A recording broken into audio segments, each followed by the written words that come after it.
Hi friends, welcome back to RG tailoring class. ತುಂಬ ದಿವಸದಿಂದ collar blouse cutting ಹೇಳ್ಕೊಡಿ ಅಕ್ಕ ಅಂತ ಹೇಳ್ತಿದ್ರು. ನಾನು ನಂದೇ ಬ್ಲೌಸು ಇನ್ನು ಕಾಲರ್ ನೆಕ್ ಹೇಳ್ಕೊಡ್ಬೇಕು ಅಂತ ಹೇಳಿ ಅನ್ಕೊಳ್ತಾ ಇರುವಾಗಲೇ ಒಂದೇ ಕಸ್ಟಮರು 5 ಕಾಲರ್ ಬ್ಲೌಸನ್ನು ಸ್ಟಿಚ್ ಮಾಡೋದಕ್ಕೆ ಕೊಟ್ಟರು. ನಾನು ಅದರಲ್ಲಿ 2 ಕಾಲರ್ ಬ್ಲೌಸ್ ಸ್ಟಿಚ್ ಮಾಡಿದೆ. ಈಗ ಇನ್ನೊಂದು ಕಟ್ ಮಾಡುವಾಗ ನಿಮಗೆ ಹೇಳ್ಕೊಡೋಣ ಅಂತ ಹೇಳ್ಬಿಟ್ಟು ನಾನು ನೋಡ್ತಾ ಇದ್ದೆ. ಅಷ್ಟೊತ್ತಿಗೆ ವೀಡಿಯೋ ಮಾಡೋಣ ಅಂತೇಳಿ ಮಾಡ್ತಾಯಿದ್ದೀನಿ. ನೋಡಿ, 2 ಅಗಲೇ ಸ್ಟಿಚ್ ಮಾಡಿದ್ದೀನಿ.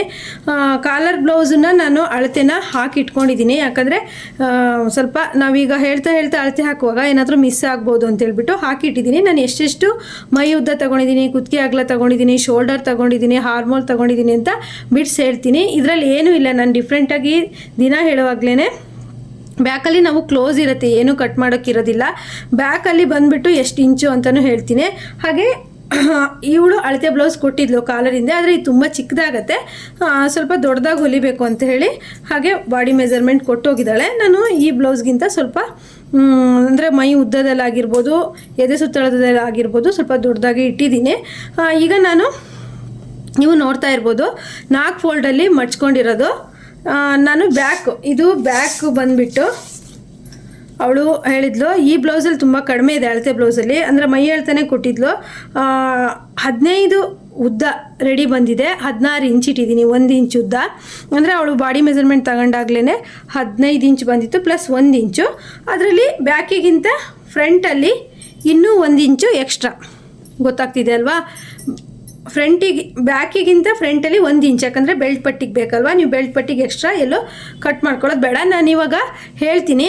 ನಾನು ಅವಳಿಗೆ ಶೋಲ್ಡರ್ ಅಳತೆ ತೊಗೊಂಡೆ, 14 ಇಂಚಿದೆ. ಹಾಗಾಗಿ 14ನ್ನು ಅರ್ಧ ಮಾಡಿದಾಗ 7 ಇಂಚ್ ಬರುತ್ತೆ. ನೋಡಿ, 7 ಇಂಚ್ ಇಡಬೇಕು. ಆಮೇಲೆ ಕುತ್ತಿಗೆ ಅಗಲ ಬಂದುಬಿಟ್ಟು ನಾನು 3 ಇಂಚ್ ಇಟ್ಟಿದ್ದೀನಿ. 3 ಇಂಚ್ ಬೇಕು, ಯಾಕಂದರೆ ಹೈಟು ಇದ್ದಾಳೆ ಅವಳು, ಸ್ವಲ್ಪ ಫ್ಯಾಟು ಇದ್ದಾಳೆ. ಹಾಗಾಗಿ ನೋಡ್ತಾ ಇರ್ಬೋದು. ನೋಡಿ, ಕುತ್ತಿಗೆ ಉದ್ದ ಬಂದುಬಿಟ್ಟು 6 ಇಂಚು. ಈ ಥರ ನಾನು ಮಾರ್ಕ್ ಹಾಕ್ಕೊಂಡ್ರೆ ನಿಮಗೆ ಈಸಿಯಾಗಿ ಬೇಗ ಹೇಳ್ಕೊಡ್ಬೋದು, ವಿಡಿಯೋನು ತುಂಬ ಲಾಂಗ್ ಆಗೋಲ್ಲ ಅಂದ್ಬಿಟ್ಟು ನಾನು ಹಾಕಿ ಇಟ್ಕೊಂಡಿದ್ದೀನಿ. ನೋಡಿ, ಎದೆ ಸುತ್ತಳತೆ ಬಂದುಬಿಟ್ಟು 8.5 ಪ್ಲಸ್ 2 ಇಂಚು ಎಕ್ಸ್ಟ್ರಾ. ಕ್ಲೋಸ್ ಅಂದರೆ ಕಾಲರ್ ನೆಕ್ಕಲ್ಲಿ ಏನು ಅಂದರೆ ಕಾಲರ್ ಕೊಡೋದು ಸ್ವಲ್ಪ ಕಷ್ಟ ಇರ್ಬೋದು. ಆದರೆ ಫ್ರಂಟಲ್ಲಿ ನಾವು ಹೇಗೆ ಬೆಲ್ಟ್ ಪಟ್ಟಿ ಪ್ರಿನ್ಸ್ ಕಟ್ಟು, ನಾನು ಇದರಲ್ಲಿ ಒಂದು ಬ್ಲೌಸನ್ನು ಪ್ರಿನ್ಸ್ ಕಟ್ಟೇ ಸ್ಟಿಚ್ ಮಾಡಿದ್ದೀನಿ. ನೋಡ್ಬೋದು, ಪ್ರಿನ್ಸ್ ಕಟ್ ಬೇಕು ಅನ್ನೋರು ಸಹಿತ ಪ್ರಿನ್ಸ್ ಕಟ್ ಸ್ಟಿಚ್ ಮಾಡ್ಕೊಬೋದು. ನಾನು ಇವಳಿಗೆ ಒಂದು ಬ್ಲೌಸ್ ಪ್ರಿನ್ಸ್ ಕಟ್ಟು, ಒಂದು ಬ್ಲೌಸು ಈ ರೀತಿ ಬೆಲ್ಟ್ ಬ್ಲೌಸು ಹೊಲಿಯೋಣ ಅಂತ ಹೇಳ್ಬಿಟ್ಟು ಜ್ಯುವೆಲರಿ ಶಾಪಿಗೆ ಅಂತ ಹೇಳಿ ಅಂದರೆ 5 ಬ್ಲೌಸ್ ಸ್ಟಿಚ್ ಮಾಡಿಸ್ತಾ ಇದ್ದಾಳೆ. ಹಾಗಾಗಿ ನೋಡಿ ಫ್ರೆಂಡ್ಸ್, ಈಗ ಫಸ್ಟ್ನೇದು ಬಂದುಬಿಟ್ಟು ನಮ್ಮ ಮೈ ಉದ್ದ ಹೇಳಿದೆ 15 ಇಂಚ್ ಇತ್ತು, 1 ಇಂಚ್ ತೊಗೊಂಡೆ 16 ಇಂಚು. ಫ್ರಂಟಲ್ಲಿ 17 ಇಂಚು, ಫ್ರಂಟಲ್ಲಿ ಇನ್ನೂ 1 ಇಂಚ್ ಜಾಸ್ತಿ ಇಟ್ಕೋಬೇಕು. ಕುತ್ತಿಗೆ ಅಗಲ ಬಂದುಬಿಟ್ಟು 3 ಇಂಚು. ಇಲ್ಲಿ ನಾವು ಹುಕ್ಸ್ ಪಟ್ಟಿ ರಿಂಗ್ ಪಟ್ಟಿಗೆ ಅಂತ 1/4 ಇಂಚ್ ಬಿಟ್ಟಿದ್ದೀನಿ. ಹಾಗೆ ಶೋಲ್ಡರ್ ಬಂದುಬಿಟ್ಟು 4 ಇಂಚ್ ಸಿಕ್ತು. ಹಾಗೆ ಹಾರ್ಮೋಲ್ ಬಂದುಬಿಟ್ಟು 7 ಇಂಚ್ ಇಟ್ಕೊಂಡೆ. ನಾನು ಬೋಟ್ ನೆಕ್ಕಲ್ಲಿ ಅರ್ಧ ಇಂಚ್ ಕಮ್ಮಿ ಮಾಡಿ ಅಂದಿದೆ, ಆದರೆ ಇದು ಕಾಲರ್ ನೆಕ್ ಆಗಿರೋದ್ರಿಂದ ಶೋಲ್ಡರ್ ಎಷ್ಟು ಇಟ್ಕೊಂಡಿರ್ತೀವೋ ಅಷ್ಟೇ ಹಾರ್ಮೋಲ್ ಇಟ್ಕೋಬೇಕು. ಇನ್ನೂ 1/4 ಇಂಚ್ ಜಾಸ್ತಿ ಇಟ್ಕೊಂಡ್ರೆ ಏನೂ ಪರವಾಗಿಲ್ಲ. ನಾನು ಹಾರ್ಮೋಲ್ ರೌಂಡಿಂಗ್ ಚೆಕ್ ಮಾಡಿದಾಗ ಕರೆಕ್ಟಾಗಿ 7 ಇಂಚಿಗೆ ಕರೆಕ್ಟಾಗಿ ಬಂತು. ಇದು 2 ಇಂಚ್ ಎಕ್ಸ್ಟ್ರಾ. ಹಾಗೆಯೇ ಹಾರ್ಮೋಲ್ ಉದ್ದ ಬಂದುಬಿಟ್ಟು 7 ಇಂಚ್ ತೊಗೊಂಡಿದ್ದೀನಿ. ಈ ಕಡೆಯೂ 7 ಇಂಚ್ ತೊಗೊಂಡು ಮಾರ್ಕ್ ಮಾಡಿದ್ದೀನಿ. ಹಾಗೆ ಬ್ರೆಸ್ಟ್ ಪಾಯಿಂಟ್ ಬಂದುಬಿಟ್ಟು 12 ಇಂಚ್. ಇದು ಸಹಿತ ಮೈ ಅಳತೆಗೆ ತೊಗೊಂಡಿರೋದು ನಾನು. 12 ಇಂಚ್ ಇದೆ ಪ್ಲಸ್ 1 ಇಂಚು 13 ಇಂಚ್. ಅಂದರೆ ಹುಡುಗಿ ಹೈಟ್ ಇದ್ದಾಳೆ. ಹಾಗಾಗಿ ಇಲ್ಲಿಗೊಂದು ಗೆರೆ ಹಾಕಿಬಿಟ್ಟು ನೀವು ಇಲ್ಲಿಂದ ಮುಕ್ಕಾಲು ಶೇಪಿಗೆ ಬೇಕಾದರೂ ನೀವು ಕೊಟ್ಕೋಬೋದು. ನೋಡಿ, ಇಲ್ಲಿಗೆ ಈ ರೀತಿ ಒಂದು ಗೆರೆ ಹಾಕ್ಕೊಂಡು ಇಲ್ಲಿಂದ 3/4 ಇಂಚಿಗೆ ಒಂದು ಶೇಪನ್ನು ಕೊಟ್ಕೋಬೋದು. ಇಲ್ಲಿ ಸ್ಟ್ರೈಟೇ ಹಾಕ್ಬೋದು. ಇಷ್ಟು ಬೆಲ್ಟ್ ಪಟ್ಟಿಗಾಗುತ್ತೆ. ನೀವು ಎಕ್ಸ್ಟ್ರಾ ಇನ್ನೇನು ಕಟ್ ಮಾಡ್ಕೊಳ್ಳೋದು ಬೇಡ. ಇಷ್ಟು ಕಾಲರ್ ನೆಕ್ಕಿಗೆ ಫ್ರಂಟ್ ಪಾರ್ಟ್ ಆಯಿತು. ಬ್ಯಾಕ್ ಪಾರ್ಟಲ್ಲಿ ಏನೂ ಸಹ ಇರಲ್ಲ. ಬ್ಯಾಕ್ ಪಾರ್ಟ್ ತುಂಬ ಈಸಿ ಇರುತ್ತೆ. ನೀವು ನೋಡ್ತಾ ಇರ್ಬೋದು, ಮೈ ಉದ್ದ, ಆಮೇಲೆ ಕುತ್ತಿಗೆ ಅಗಲ, ಶೋಲ್ಡರು, ಕಾಲರ್ ನೆಕ್ಕಿಗೆ ಇದು ಇಂಪಾರ್ಟೆಂಟ್ ಆಗಿರುತ್ತೆ. ಹಾಗೂ ಹಾರ್ಮೋಲ್ ಇಂಪಾರ್ಟೆಂಟ್ ಆಗಿರುತ್ತೆ. ನೀವೇನಾದರೂ 5 ಇಂಚ್ ಹಾರ್ಮೋಲ್ ಇಟ್ರಿ ಅಂತಂದರೆ ಕಾಲರ್ ನೆಕ್ಕು ಹಾಕೋದಕ್ಕೆ ಬರೋದಿಲ್ಲ. ಯಾವಾಗಲೂ ಅಷ್ಟೇ ಕುತ್ತಿಗೆ ಅಗಲ ಶೋಲ್ಡರ್ ಎಷ್ಟು ಇಟ್ಕೊಳ್ತೀರೋ, ಅಂದರೆ ನಾವೀಗ ಹೇಳ್ಕೊಡುವಾಗ ಡಿವೈಡೆಡ್ ಬೈ ಎಲ್ಲ ಮಾಡಿ ಹೇಳ್ಕೊಟ್ರೆ ನಿಮಗೆ ಅರ್ಥ ಆಗೋಲ್ಲ. ಬಿಗಿನರ್ಸ್ ಕಲಿತಾ ಇರೋರಿಗಂತೂ ಅರ್ಥ ಆಗೋಲ್ಲ. ಈಗ ನಾನು ಸಿಂಪಲ್ಲಾಗಿ ನಿಮಗೆ ಹೇಳೋದೇನು ಅಂದರೆ ಕುತ್ತಿಗೆ ಅಗಲ ಮತ್ತು ಶೋಲ್ಡರ್ ಬಂದು 8.5 ಎದೆ ಸುತ್ತಳತೆಗೆ 8.5 ಎದೆ ಸುತ್ತಳತೆನ ಫುಲ್ ರೌಂಡಿಂಗ್ ಎಷ್ಟು ಬರುತ್ತೆ 17 ಫುಲ್ ನೋಡಿದಾಗ ಎಷ್ಟು ಬರುತ್ತೆ ಅಂದರೆ 30.5 ಅಂದರೆ ಎದೆ ಸುತ್ತಳತೆ ಬರುತ್ತೆ. ಅದಕ್ಕೆ ನಾವು ಎಷ್ಟು ಇಟ್ವಿ ಅಂತಂದರೆ 7 ಬರುತ್ತೆ. ಇಲ್ಲಾಂದರೆ ನಾನು ಶೋಲ್ಡರಿಂದ ಶೋಲ್ಡರಿಗೆ ಅಳತೆ ತೊಗೊಂಡಿದ್ದೀನಿ. ಶೋಲ್ಡರಿಂದ ಶೋಲ್ಡರು ಅಂತಂದರೆ ಅರ್ಥ ಇಲ್ಲಿ ನಾವು ಈ ಶೋಲ್ಡರಿಂದ ಈ ಶೋಲ್ಡರಿಗೆ ಅಳತೆ ಬ್ಲೌಸ್ ಕೊಟ್ಟರೆ ನೀವು ಹಿಂಗೆ ಅಳತೆ ತೊಗೋಬೇಕು. ಅಳತೆ ಬ್ಲೌಸ್ ಕೊಡಲಿಲ್ಲ ಅಂತಂದರೆ ಅವ್ರ ಬಾಡಿ ಮೆಜರ್ಮೆಂಟಲ್ಲಿ ಇಲ್ಲಿಂದ ಇಲ್ಲಿಗೆ ತೊಗೋಬೇಕಾಗತ್ತೆ. ನೋಡಿ, ಫ್ರಂಟಲ್ಲಿ ಇಷ್ಟು ಕಟ್ಟಿಂಗ್ ಇರುತ್ತೆ, ಬ್ಯಾಕಲ್ಲಿ ಏನೂ ಇರೋದಿಲ್ಲ. ಕಾಲರ್ ಬ್ಲೌಸಿಗೆ ಒಂದು ಕ್ರಾಸಾಗಿ ಒಂದು ಕಟ್ಟಿಂಗ್ ಇರುತ್ತೆ. ಅದು ಯಾವ ರೀತಿ ಅಂತ ಹೇಳ್ಕೊಡ್ತೀನಿ. ಈಗ ಫಸ್ಟು ಈಗ ನೀವು ಇಷ್ಟೆಲ್ಲ ಆದಮೇಲೆ ಹಾರ್ಮೋಲ್ ರೌಂಡಿಂಗನ್ನು ಚೆಕ್ ಮಾಡಬೇಕು. ಇದು ಬ್ಲೌಸು ಅವಳಿಗೆ ಸ್ವಲ್ಪ ಅಂದರೆ ಹಾರ್ಮೋಲ್ ಹತ್ರ ಎಲ್ಲ ಕರೆಕ್ಟ್ ಆಗತ್ತಂತೆ. ಮೈ ಉದ್ದ ಮತ್ತು ಎದೆ ಸುತ್ತಳತೆ ಹತ್ರ ಸ್ವಲ್ಪ ಚೇಂಜಸ್ ಮಾಡಿ ಅಂತ ಹೇಳಿದಾಳೆ. 7.5 ನಾವೀಗ ಟೇಪಲ್ಲಿ ಚೆಕ್ ಮಾಡೋಣ. ನೋಡಿ, ಇಲ್ಲಿ 1/4 ಇಂಚ್ ಬಿಟ್ಕೊಬೇಕು. ಈ ರೀತಿ ಚೆಕ್ ಮಾಡೋಣ. ಕರೆಕ್ಟಾಗಿ 7.5ಗೆ ಇಲ್ಲಿ ಪಾಯಿಂಟ್ ಬರ್ತಾಯಿದೆ. ಎದೆ ಸುತ್ತಳತೆ ಬಂದುಬಿಟ್ಟು 8.5. 8.5ಗೆ ಕರೆಕ್ಟಾಗಿ ಬರ್ತಾ ಇದೆ. ನೀವು ನೆನಪಿಂದ ಇಲ್ಲಿ ಈ ರೀತಿ ಕಟ್ ಮಾಡಿ, ಯಾಕಂದರೆ ಕರೆಕ್ಟಾಗಿ ಕೂರುತ್ತೆ ಶೋಲ್ಡರಿಂದ ಶೋಲ್ಡರಿಗೆ. ಈಗ ಕಾಲರ್ ನೆಕ್ಕು ಇಷ್ಟು ಅರ್ಥ ಆಯಿತು ಅನ್ಸುತ್ತೀನಿ. ಬ್ರೆಸ್ಟ್ ಪಾಯಿಂಟ್ ಇದೆ ಅಲ್ವಾ, ಅದು 12 ಬಂದಿತ್ತು, 13ಕ್ಕೆ ಇಟ್ಟಿದ್ದೀನಿ ನಾನು. ಬಾಡಿ ಮೆಜರ್ಮೆಂಟಲ್ಲೇ ನೀವು ಕರೆಕ್ಟಾಗಿ ಈ ಭುಜದಿಂದ ನೀವು ಅಳತೆ ತಗೊಳ್ಳೋ ಅಂಥ ಹತ್ರ ಭುಜದಿಂದ ಬ್ರೆಸ್ಟ್ ಹತ್ರ ನೀವು ತೊಗೋಬೇಕು. ಎಲ್ಲಿಗೆ ಬೇಕು ಬೆಲ್ಟ್ ಪಟ್ಟಿ ಅಂತ ತಗೊಂಡು ಮಾರ್ಕ್ ಮಾಡಿ ಹಾಕಬೇಕು. ಈಗ ನೋಡಿ, ಎರಡನ್ನೇ ಫ್ರಂಟ್ ಪಾರ್ಟಲ್ಲಿ 2 ಮಾತ್ರ ತಗೊಂಡು ಬೆಲ್ಟ್ ಪಟ್ಟಿ ಕಟ್ ಮಾಡ್ಕೊಬೇಕು. ಈಗ 4 ಕಟ್ ಮಾಡಬೇಕು. ನೆಕ್ಸ್ಟು ಈ ರೀತಿ ಕಟ್ ಮಾಡಬೇಕು. ನೆಕ್ಸ್ಟ್ ಬಂದು ಈ ರೀತಿ ಕುತ್ತಿಗೆ ರೌಂಡಿಂಗ್ ಕಟ್ ಮಾಡಿ. ಇಲ್ಲಿ ಕುತ್ತಿಗೆ ಹತ್ರ ನೀವು ಯಾವ ಶೇಪ್, ವಿ ಶೇಪ್ ಆದರೂ ಇಟ್ಕೊಬೋದು ಅಥವಾ ಬಾಕ್ಸ್ ಆದರೂ ಇಟ್ಕೊಬೋದು. ಈಗ ಬ್ಯಾಕ್ ಆಯಿತು. ಫ್ರಂಟಲ್ಲಿ ಇನ್ನೊಂದು ಶೇಪ್ ಇರುತ್ತೆ, ಈ ರೀತಿ ತಕ್ಕೊಬೇಕು. ಹಾಗೆ ಬ್ಯಾಕಲ್ಲಿ ಏನೂ ಸಹ ಇರೋದಿಲ್ಲ. ಬ್ಯಾಕಲ್ಲಿ ನೀವು ಒಂದು 1/4 ಇಂಚಿಗೆ ಈ ರೀತಿ ತಕ್ಕೊಂಡ್ರೆ ಕರೆಕ್ಟಾಗಿ ಬರುತ್ತೆ. ಬ್ಯಾಕಲ್ಲಿ ಏನೂ ಇಲ್ಲ, ಲೈನಿಂಗ್ ಹಚ್ಬಿಟ್ಟು ನೀವು ಫ್ರಂಟ್ ಪಾರ್ಟ್ ಬೆಲ್ಟ್ ಪಟ್ಟಿನೆಲ್ಲ ಕೊಟ್ಬಿಟ್ಟು ನೀಟಾಗಿ ಕೊಡೋದು. ಬೆಲ್ಟ್ ಪಟ್ಟಿನೂ ಅಷ್ಟೇ, ಇದ್ರ ಮೇಲೆ ಇನ್ನೂ 2 ಇಟ್ಕೊಳ್ಳಿ. ಈಗ ನಾನು ಹೊಲ್ದಿರೋಂಥ ಬ್ಲೌಸು ಇದೇ ರೀತಿ ಬರುತ್ತೆ ಬ್ಲೌಸು. ಇದು ನೋಡಿ, ಬ್ಯಾಕಲ್ಲಿ ಈ ರೀತಿ ಕ್ಲೋಸು, ಕಾಲರ್ ನೆಕ್ ಇದು.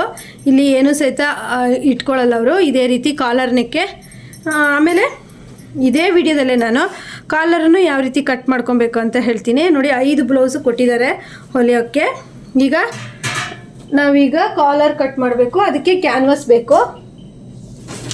ಕ್ಯಾನ್ವಾಸ್ ಬೇಕೇ ಬೇಕು. ಕ್ಯಾನ್ವಾಸ್ ಹಾಕದೆ ಹಾಗೆ ಸ್ಟಿಚ್ ಮಾಡಬೇಡಿ, ಯಾಕಂದರೆ ನೀಟಾಗಿ ಫಿನಿಶಿಂಗ್ ಬರಲ್ಲ. ನೀವು ಬ್ಲೌಸ್ ಎಷ್ಟೇ ನೀಟಾಗಿ ಹೊಲಿದ್ರು ಕ್ಯಾನ್ವಾಸ್ ಹಾಕದೇ ನೀವು ಕಾಲರ್ ಪಟ್ಟಿ ಹಚ್ಚಿದ್ರಿ ಅಂದರೆ ಇದು ಲೆಕ್ಕದಲ್ಲಿ ನೀವು ಬ್ಲೌಸು ಸ್ಲೀವೆಲ್ಲ ಹಚ್ಚಿ ಫಿನಿಶಿಂಗ್ ಆದಮೇಲೆ ಇನ್ನೇನು ಕಾಲರ್ ಪಟ್ಟಿ ಕೊಡಬೇಕಂದ್ರೆ ಶೋಲ್ಡರ್ ಜಾಯಿಂಟ್ ಆದಮೇಲೆ ನಾವು ಕ್ಯಾನ್ವಾಸಿಂದ ಕಾಲರ್ ಪಟ್ಟಿ ಕಟ್ ಮಾಡ್ಕೊಳ್ಳೋದು. ಅದು ಹೇಗೆ ಅಂತ ಹೇಳ್ತೀನಿ ನೋಡಿ. ನೀವು ಈ ಬ್ಲೌಸನ್ನು ಇಷ್ಟು ಕಾಲರ್ ಒಂದು ಹಚ್ಚಿರೋದಿಲ್ಲ, ಶೋಲ್ಡರ್ ಎಲ್ಲ ಈ ರೀತಿ ಜಾಯಿಂಟ್ ಮಾಡ್ಕೊಂಡಿರ್ತೀರಾ ಅಂತ ಮಾಡಿ. ಈ ಬ್ಲೌಸ್ ಬೇಡ, ನಾನು ಹೊಲ್ದಿರೋ ಬ್ಲೌಸಲ್ಲೇ ತೋರಿಸ್ತೀನಿ ನೋಡಿ. ಕಾಲರ್ ಇನ್ನೇನು ಹಚ್ಚಿರಲ್ಲ ಅನ್ನೋ ಟೈಮಲ್ಲಿ ಈ ಬ್ಲೌಸನ್ನ ಈ ರೀತಿ ಇಟ್ಕೊಂಡು ಅಳತೆ ಮಾಡ್ಕೊಳ್ಳಿ. ಈ ಥರ ಇಟ್ಕೊಂಡು ಅಳತೆ ಮಾಡಿಕೊಂಡು ನಾನು ಸ್ಟಿಚಿಂಗ್ ತೋರಿಸಿದ್ರೆ ನಾನು ಹೇಳ್ತೀನಿ, ನೋಡ್ಬೋದು ನೀವು. ಈ ರೀತಿ ಇಟ್ಕೊಂಡು ಈ ಎಷ್ಟು ಉದ್ದಕ್ಕೆ ಕಾಲರ್ ಬೇಕು ಅಂತ ಹೇಳಿಬಿಟ್ಟು ಟೇಪಿಂದ ಅಳತೆ ಮಾಡ್ಕೊಬೇಕು. ಇವಳಿಗೆ 6 ಬಂದಿದೆ. 6 ಅಂದರೆ 12 ಬರುತ್ತೆ. ಫುಲ್ ಇಲ್ಲಿಂದ ಇಲ್ಲಿಗೆ 12 ಬರುತ್ತೆ. ಹಾಗಾಗಿ ಇದರಲ್ಲೇ ಕಾಲರು ಕಟ್ಟಿಂಗು ಇರಲಿ. ಎಲ್ಲಾದರೂ ಸ್ಟಿಚಿಂಗ್ ವಿಡಿಯೋ ಸಿಕ್ಕಲಿಲ್ಲ ಅಂದರೆ ಕಾಲರು ಸಹ ಇದರಲ್ಲೇ ಕಟ್ ಮಾಡ್ಕೊತಾರೆ. ಆದರೆ ಶೋಲ್ಡರ್ ಜಾಯಿಂಟ್ ಆದಮೇಲೆ ನೀವು ಕಾಲರ್ ಕಟ್ ಮಾಡ್ಕೊಬೇಕು. ಸ್ಲೀವ್ ಎಲ್ಲ ಅಟ್ಯಾಚ್ ಆದಮೇಲಾದ್ರೂ ಆಗುತ್ತೆ. ಇವಳು ಕಾಲರ್ ಸ್ವಲ್ಪ ಜಾಸ್ತಿ ಹಿಡಿದು 6.5 ಇಟ್ಕೊತೀನಿ ನಾನು. 6.5 ಉದ್ದ ಅಂದರೆ ಕಾಲರ್ ಉದ್ದ. ಆಮೇಲೆ ಮೇಲ್ಗಡೆ ಇದು ಈ ಉದ್ದ ಬಂದುಬಿಟ್ಟು 6.5 ಇಟ್ಕೊಂಡಿದ್ದೀನಿ. ಈ ಅಗಲ ಬಂದುಬಿಟ್ಟು 1/4 ಅಥವಾ 1.5 ಎಷ್ಟು ಬೇಕಾದ್ರೂ ಇಟ್ಕೋಬೋದು.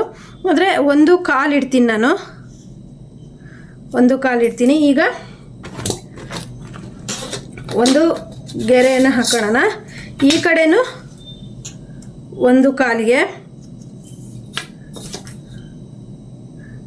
ನೋಡಿ ಹೀಗೆ. ಈಗ ಈ ರೀತಿ ಒಂದು ಕರುವನ್ನು ಕೊಟ್ಕೊಳ್ಳಿ. ಈ ರೀತಿ ಒಂದು ಕರುವನ್ನು ಕೊಟ್ಕೋಬೇಕು, ಆಯಿತಾ.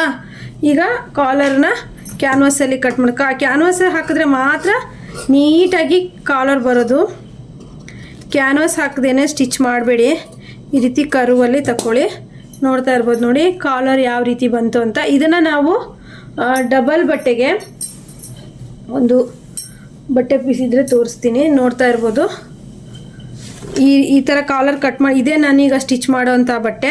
ಈ ಬಟ್ಟೆ ಇದು ಮೇನ್ ಫ್ಯಾಬ್ರಿಕ್ ಅಂದರೆ ನೀವು ಈ ರೀತಿ ಇಟ್ಕೋಬೇಕು. ಇಟ್ಕೊಂಡು ಈ ರೀತಿ ಗಮ್ ಅಂದರೆ ಐರನ್ ಬಾಕ್ಸಲ್ಲಿ ಅಂಟಿಸ್ಕೋಬೋದು.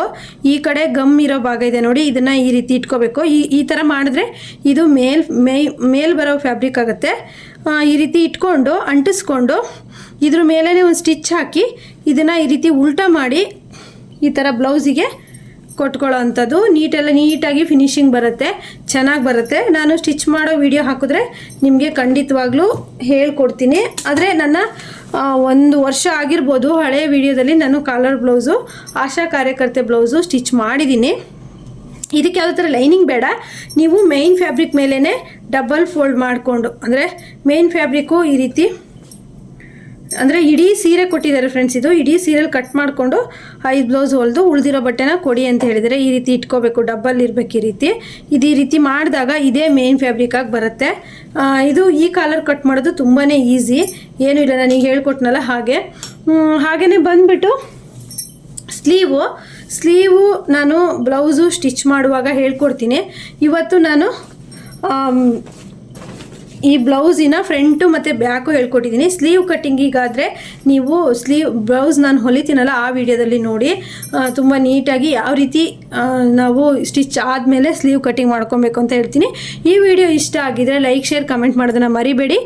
ಸ್ಟಿಚಿಂಗ್ ವಿಡಿಯೋ ಬೇಕಿದ್ದರೆ ಬೇಗ ಕಮೆಂಟ್ ಮಾಡಿ, ಯಾಕಂದರೆ ಬ್ಲೌಸ್ ಪೂರ್ತಿ ಹೊಲಿದಾಗುತ್ತೆ. 5 ಬ್ಲೌಸಲ್ಲಿ ಆಗಲೇ ಈಗ 3ನೇ ಬ್ಲೌಸ್ ಹೊಲಿತಾ ಇದ್ದೀನಿ. ನೀವು ಲಾಸ್ಟ್ ಬ್ಲೌಸ್ ಒಳಗಡೆ ಮೆಸೇಜ್ ಮಾಡಿದ್ರೆ ನಾನು ಕಾಲರ್ ಬ್ಲೌಸ್ ಸ್ಟಿಚಿಂಗ್ ಸಮೇತ ಹೇಳ್ಕೊಡ್ತೀನಿ. ಹಾಗೆಯೇ ವಿಡಿಯೋಕ್ಕೆ ಲೈಕ್ ಕೊಡ್ದೇನೆ ಯಾರು ಹೋಗ್ಬಿಡಿ ಪ್ಲೀಸ್. ನಿಮ್ಮಿಂದ ಕೇಳೋದು ಒಂದು ಲೈಕು, ಒಂದು ಸಬ್ಸ್ಕ್ರೈಬು, ಹಾಗೆ ಒಂದು ಕಮೆಂಟು, ಇಷ್ಟನ್ನು ಮಾಡಿ ಹೋಗಿ ಅಂತ ಹೇಳ್ತಾ ನೆಕ್ಸ್ಟ್ ವಿಡಿಯೋಗೆ ಮತ್ತೆ ಬರ್ತೀನಿ. ಎಲ್ರಿಗೂ ಬಾಯ್.